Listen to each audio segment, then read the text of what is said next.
Welcome to the Over Boyz show. This is Antonio from No Mercs Allowed. This episode, we're going to talk about WWE playing Bobby Lashley like Boo Boo the Fool. Also, WWE going head up with UFC.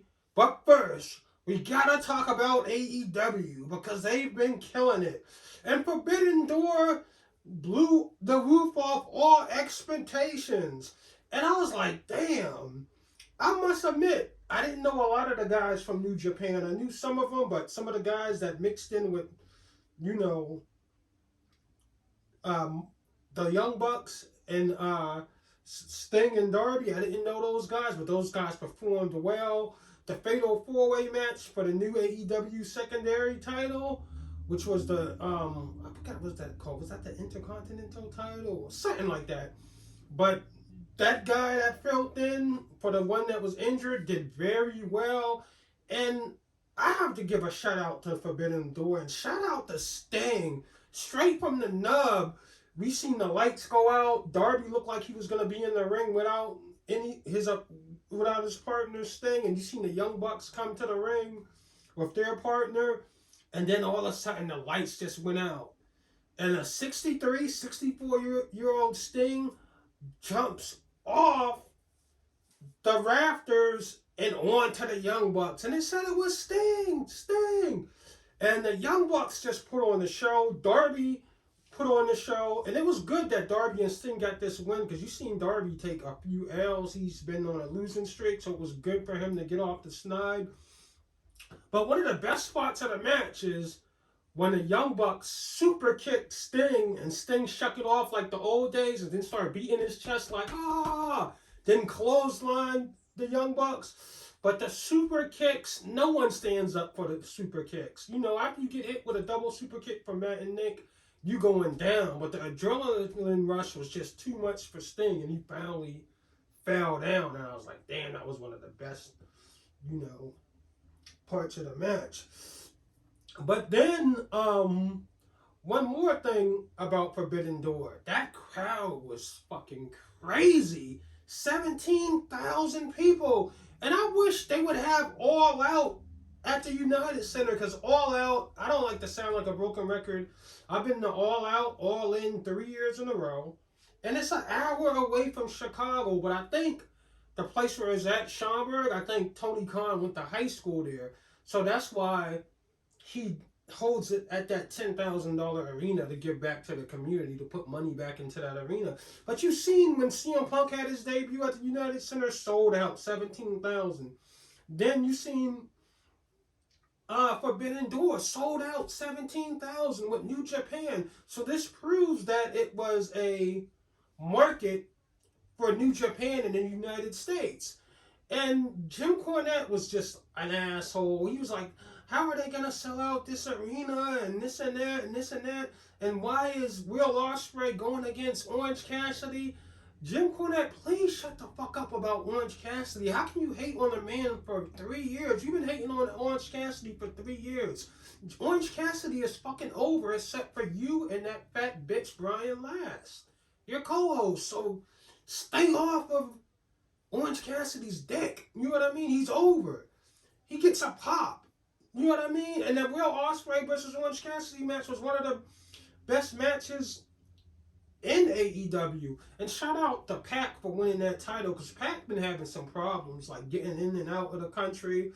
I remember All Out, he had beat Kenny Omega at All Out. So he had some big wins. They got him with the Death Triangle. That worked real well. But he also had a lot of problems getting on AEW TV because he couldn't get in the country. So it was just good to see him win that title. And the thing I like about Forbidden Door, it wasn't about pushes. It wasn't about who gets puts over. It wasn't about it's someone else's time. No, it was all great wrestling matches. It felt like a UFC fight or a real NFL sport. The commentary was awesome.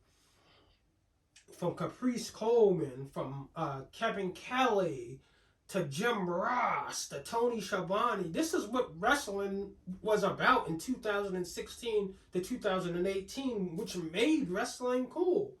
And I just feel like Forbidden Door should be a yearly event. They should do this. And where the hell was God? I think God getting kicked out the Bullet Club hurt them because no one gives a fuck about Tama Tonga and Tonga Loa. I love those guys. I think they're one of the best tag teams out. But without Bullet Club, they had no reason to be there. Because the Young Bucks, they brought back Bullet Club for one night. They had the Ring of Honor gear, the Too Sweet, and it was just awesome. I think that was a bad mistake for Tama Tonga and Tonga Loa to leave Bullet Club. They might as well leave for WWE. You're not in Bullet Club. You're irrelevant now. They got Tama Tonga in single matches. But shout out to Real Ospreay. We also got a shout out to Cesaro. I don't know how to say his new name. I'm sorry. I'm not even going to front and say it. But he was the surprise entrance. And it was great. You seen him swing, did the famous swing when he takes you and swing you around the ring, and everybody was counting that down. And he just showed Zack Sabre is a great wrestler, a great technical wrestler, but Cesaro showed him you are who you are. That was the perfect example of showing a person you are who you are. Cesaro is on a whole nother level. Yeah, you can tie people in knots and in New Japan, but you can't pull that shit with Cesaro. Even though Zack Sabre had his moment, Cesaro showed him you are who you are and ended up taking that victory. And we gotta get to the fatal four-way match. Man, Jay White, Adam Cole, Hangman, and Okada. Yo, this is a wrestling match's dream. AEW and New Japan are the two best wrestling companies in the world. They have minimum complaints about anything they do. Now, when you look at WWE, on the other hand, we all say it's garbage. Even the people that's watching WWE say it's garbage. So compared to New Japan and Ring of Honor and AEW, is clearly an inferior product. You see what I'm saying? And now WWE has less popular wrestlers than AEW. We all know AEW has the most popular wrestlers in the world. Jericho, CM Punk, Daniel Bryan. You see what I'm saying? Sting, the Young Bucks. You see what I'm saying? They're more popular than Rick Boogs, Madcap Moss, Sheamus. You know what I mean? You even got the Hardy Brothers in AEW. So now WWE has a few stars, but they're not from wrestling. They're like Brock Lesnar and Ronda Rousey. No one besides them, no one knows who the rest of the people in the roster is.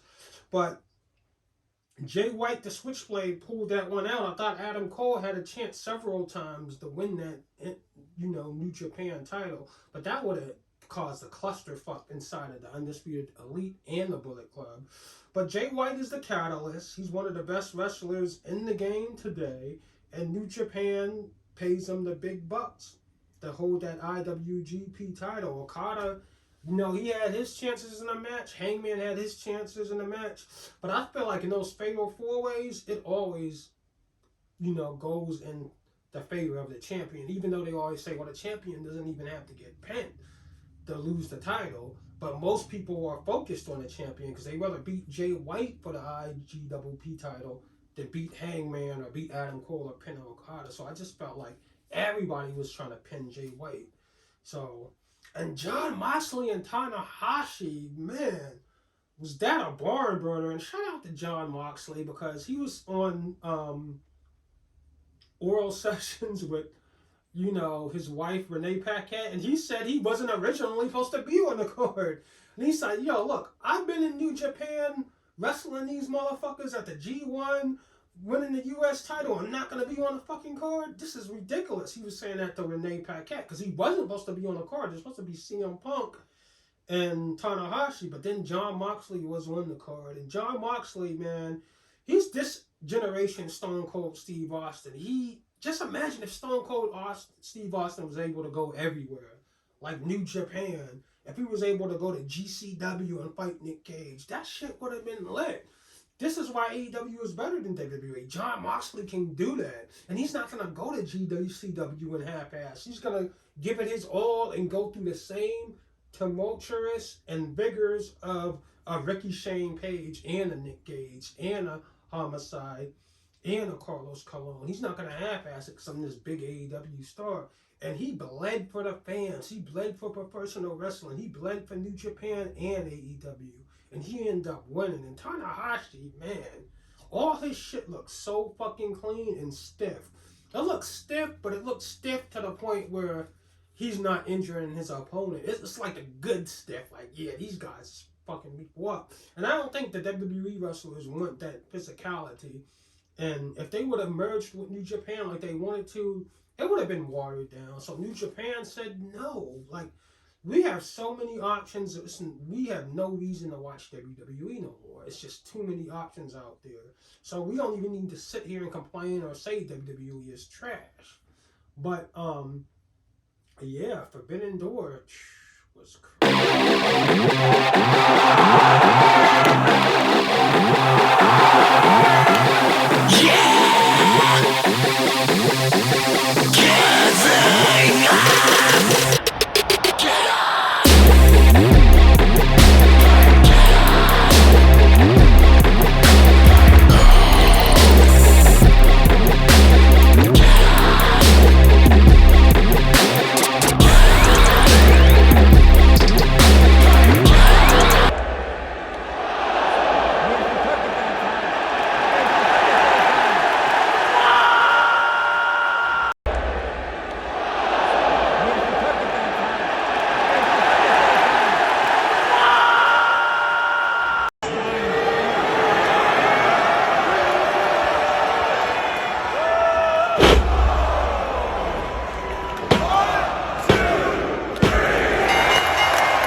Shout out to FTR. They won the Ring of Honor title, the IWGP title, and they still have the AAA title. FTR is the best tag team in the world right now. And the only thing I can see in their future is a winner take all at All Out against the Young Bucks. Man, and let's make it a ladder match. Let's make it a cage match. Let's make it a last man standing match. But let's get into blood and guts. Because we've seen Jericho doing his best wizard impression of throwing fireballs in Eddie Kingston's face. They got the big victory at Anarchy in the arena at Double or Nothing. Eddie Kingston did get a victory against Chris Jericho, but after that, he was just falling on the short side of the stick when it comes to Jericho's Appreciation Society. Jericho's Appreciation Society has just been winning.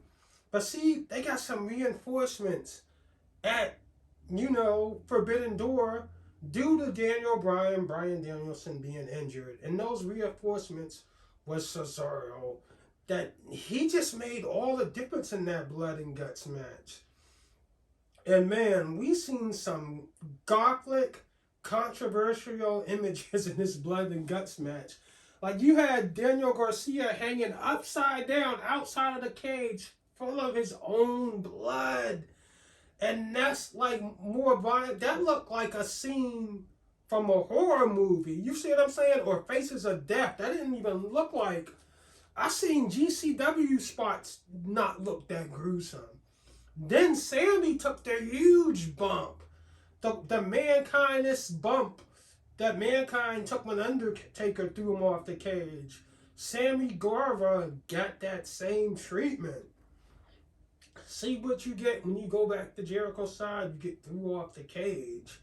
But Blood and Guts was awesome. I mean, it's that same War Games mentality with the two rings together in the steel cage.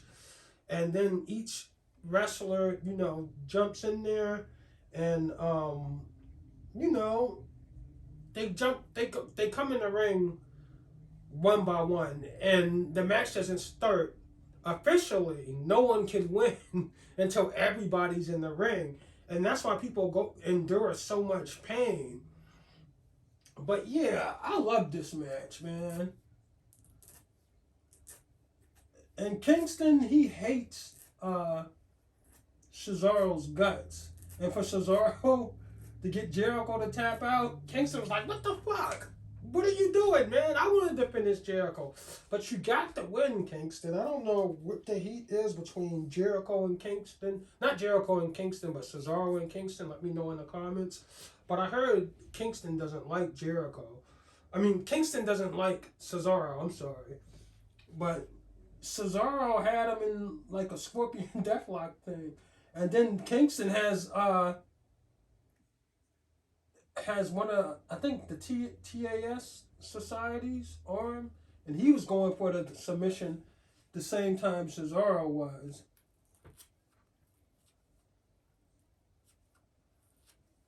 But I would have threw Jericho off the cage. And shout out to Wheeler Yuta. He came up self-made. He was a darker. He was like a second. He was the third fiddle in Best Friends until, you know, Regal came and leveled him up. And Daniel Bryan leveled him up. He's like, you can be with, you know, these best friends and hugging it out and doing jokey joke shit with Orange Cassidy, or you can unlock your full potential with the Blackpool Combat Club. And this is the Blackpool Combat Club. Cesaro, Bryan Danielson, Wheeler Yuta, and Jon Moxley. Woo, that is the faction. So Jericho's Appreciation Society had it cut out for him. So I want to know what next year's Blood and Guts would be like.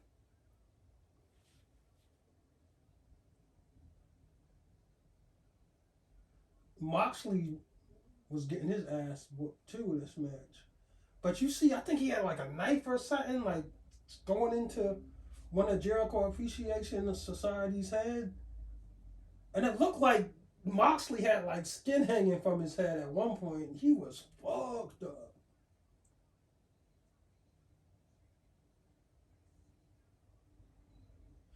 And then on Rampage, it was an interesting thing because they had a battle royal to see who would face the interim champion Jon Moxley, and Brody King won. It was between Brody King and Darby, and Brody King is just too powerful, and he threw Darby out. And somebody, one of my boys was like, well, I didn't think Kyle O'Reilly was going to beat Darby at Double or Nothing. I was like, I did, because you got to add value to your roster. Kyle O'Reilly needs to be able to beat Darby Allin. They both got the same. Darby Allin has a different skill set, but Kyle O'Reilly is just as good in the ring as, you know, Darby, and he's bigger. So you add value to your roster when you have everyone get quality wins. And you add value to Brody King when you have him throw Darby outside of the ring to win the Battle Royal. The shit would be unrealistic and look fake as fuck if you had Darby throw Brody King out. You see what I'm saying, to the ring. There's no way Darby Allin can beat Brody King. That's just dumb fake shit. That's just like Demon King Finn Balor beating Bobby Lashley head up at WrestleMania 34 to win his Intercontinental title. AEW don't do bullshit like that. And can you imagine how physical that match between Brody Lee and not Brody Lee, sorry, rest in peace to great Brody Lee, but Brody King and Jon Moxley, you know how physical that match is going to be. They're going to be fucking each other up. I can't wait to see that match. So shout out to Aleister Black, House of Black. They're making major moves. Brody King just got there probably 2 or 3 months ago, and he's already getting an interim title shot. He very well can beat Jon Moxley because he has a skill set. I remember Brody King in fucking Ring of Honor. That dude was doing high spots, suicinas, sunset flips, tatted up, big man, strength, power, and speed. Whew, man, I can't wait to see that match between Brody King and Jon Moxley. Hopefully, will that be at All Out? Or will it be on a Dynamite? It might be on a Dynamite. I don't know. And when is Kenny Omega and Bryan Danielson coming back? I mean, they're saying Kenny Omega's rehab is going a little bit rough because he wrestled so long with injuries, but get well, Kenny, because you want the best Kenny Omega possible. And AEW has a loaded roster, so all the people that say stupid shit like Tony Khan shouldn't be hiring them wrestlers, now you see why he hired all them wrestlers, because you had injuries. And now you can just keep the ball rolling with quality pay-per-views because you got a huge roster. So fans, they don't know what the fuck they talking about. They're not business owners. Tony's worth $7 billion. He knows what the fuck he doing. It ain't like he giving these wrestlers 6 years, $36 million contracts like they get in the NFL. Be a fan and watch the fucking wrestling. Don't be a booker. Don't say Tony Khan shouldn't sign people, because look at WWE. They're very thin when it comes to talent because they have injuries, and they didn't build anyone up to have great pay-per-views or great TV, because they got rid of all the wrestlers and Tony Khan signed them. So now when Kenny Omega gets hurt, CM Punk gets hurt, Daniel Bryan get hurt, you still got John Moxley, the Young Bucks, you got Brody King, you got Darby Allin, you got Pac, you got the Lucha Brothers, you got Cesaro now, you got Chris Jericho. Like, the roster is deep. You got Thunder Rosa, you got Tony Storm, you got Jade Cargill, you got Athena. Like, you can put on good shows with 4 or 5 of your top guys out with injury.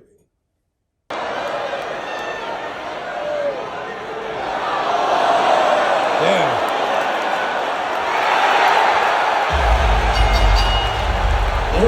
Of the Royal Rampage, Brody King.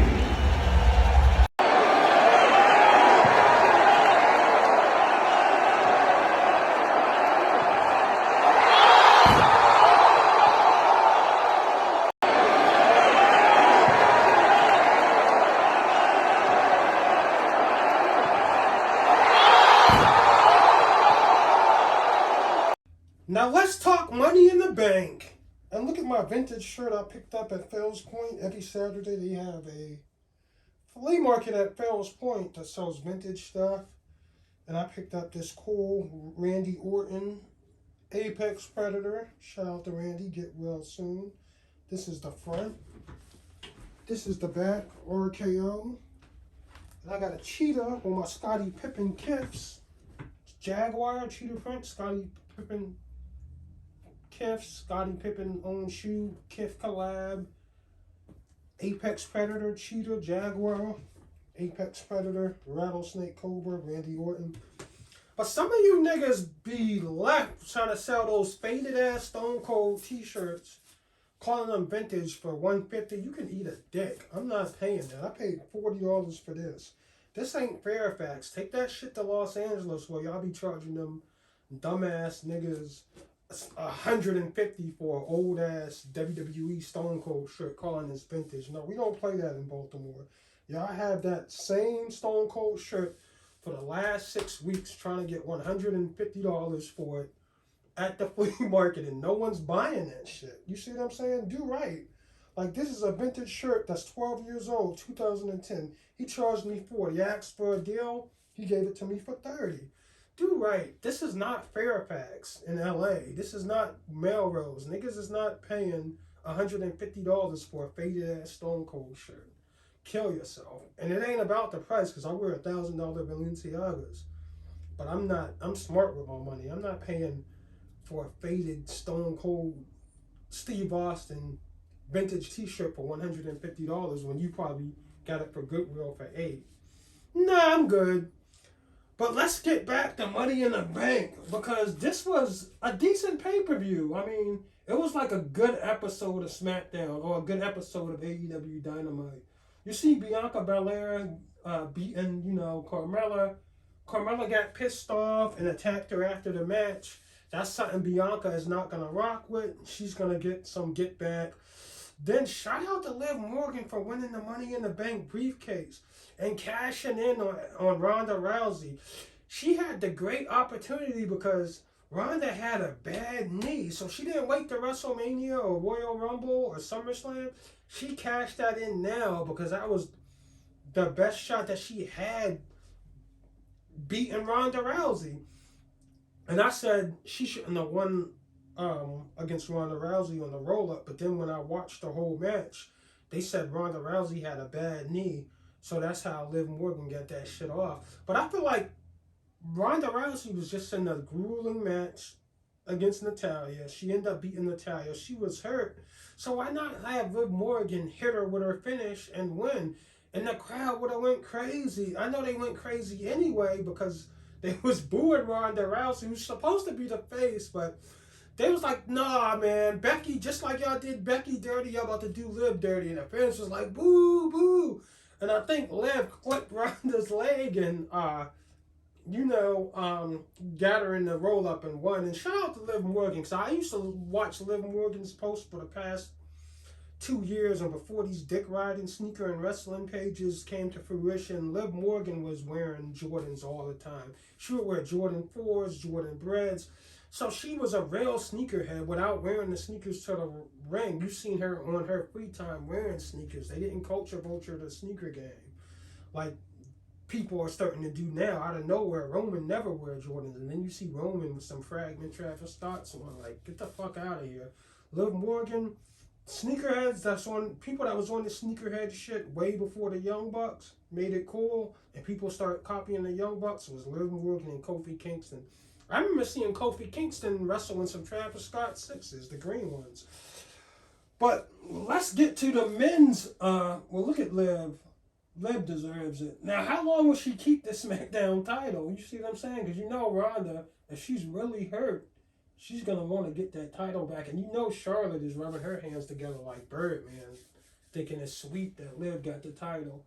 But shout out to Liv, because she was getting the push and we thought she was going to win the title, and that abruptly ended with Becky beating her, and the fans went bananas in a bad way and hated that. But I got to give it to you. I always say this. You cannot fuck up a ladder match. And the men's, the men's ladder match at Money in the Bank was fucking awesome. Did you see the high spots Matt Riddle did? He did this backflip and turned his body midway through the air and landed on top of everybody. Then he did a RKO off the, top of the ladder, and that was crazy. And then they kind of swagger jacked AEW from the buy-in when they buried Brian Cage in all them chairs. They did the same thing to Osmos. They buried him in a bunch of ladders just to neutralize him. They all, was trying to make almost a non-factor, because he probably only needed to take 1 or 2 steps and grab the belt. So everybody ganged up against him. But they had Madcap Moss in it. They had Rick Boogs in it. This was crazy. I really enjoyed this match. And Austin Theory ended up winning. I was surprised. I thought Drew McIntyre was going to win. I didn't think Austin Theory was going to win. This is the spot I was talking about. Woo! And they went head-to-head with the UFC. I mean, the UFC probably sold more pay-per-views and made more money. But Vince just don't give a fuck. He figure if you a mark, you a mark. You don't watch wrestling instead of Monday Night Football. You see what I'm saying? If you both I like Monday Night Football. I'm going to watch Monday Night Football over Raw and watch the replay if I even watch that. But if you're a diehard wrestling fan, you're going to watch Raw anyway besides Monday Night Football. I don't think a diehard Monday Night Wrestling fan is going to just stop watching Raw and just watch football. So when ratings is low during Monday Night Football, I think it's because it's no Stone Cold, it's no Rock, it's no Shawn Michaels. It's not because of Monday Night Football. Because I have a lot of wrestling fans that watch the Over Boyz that don't watch football. But shout out to Austin Theory, because in the next segment, I'm going to show you why Bobby Lashley, the WWE, plays another black wrestler. But take a look at these Money in the Bank highlights.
Once again, Bobby Lashley gets played like Boo Boo the Fool. Now, we've seen this when he first wrestled. He had the heavyweight title. So he goes against Brock Lesnar. I forgot what pay-per-view this. This was the Royal Rumble. Now, Bobby just got the belt 2 weeks ago. And I predicted it. I was like, Roman's going to interfere so Bobby can beat Brock.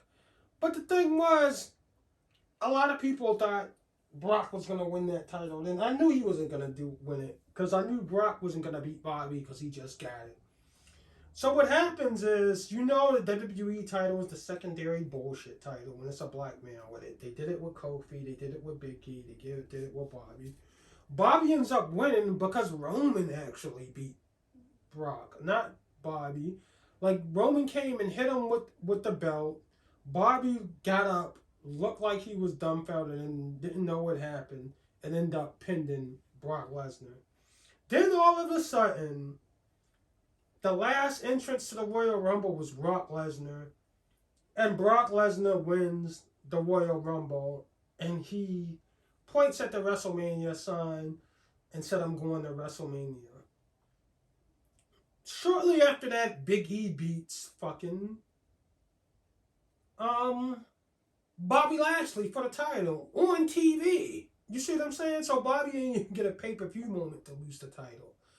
So they played the shit out of Bobby Lashley. And I say this all the time. WWE fans, WWE only puts titles on niggas so black people can shut the fuck up. Or when AEW kills shit, they always put a title on the black motherfucker. So the black fans won't leave like the white fans leave. And WWE fans always try to say bullshit that AEW doesn't have diversity. They have the same amount as black wrestlers that WWE has. What you are seeing in AEW's crowds is a sea of white fans that don't watch fucking WWE no more. You'll see hella white people at AEW shows because then the white people that don't fucking watch WWE no more, they left. Only niggas and black people stay with WWE. It's like they're giving y'all food stamps or something. Now, this is why they call the Over Boyz the most dangerous podcast in wrestling. I don't need to interview none of these wrestlers. I'm going to do my show and it's going to be more excited than yours. Because I'm going to tell the truth about this shit. Whether you black or white. Black fans doing wrong, I'm going to tell you about it. Now, so Big E, they make a pay-per-view up called Day One. In Atlanta, home of hip-hop. What the blackest city in America, one of the blackest cities in America. Baltimore is 65% black. That's where I live at. Atlanta is probably like 75% black. They had Big E lose the fucking title to Brock Lesnar. And ATL, it's like they need race relationship guy or race sensibility guy in WWE. Because this shit is ridiculous. How you have a nigga lose his title in the A? So now let's fast forward to Money in the Bank this year. Bobby Lashley beats fucking Austin Theory for the United States title. And the United States title was whack. That's one of the titles they brought with them when they brought WCW. When WCW NWA was its own, the television title, the heavyweight title, was the best titles, and the tag team titles. The U.S. title has always been whack. They even had the United States tag team titles that was always whack. The United States title always been a whack-ass title. You know what I mean? When WWE had a loaded-ass roster, they'll put this shit on somebody like Cena then because they got a loaded-ass roster. They got Stone Cold, they got The Rock, they got Batista, they got The Undertaker, they got Kurt Angle, they got Edge. So a big star like John Cena will have the United States title, but he wasn't the top guy when he had it.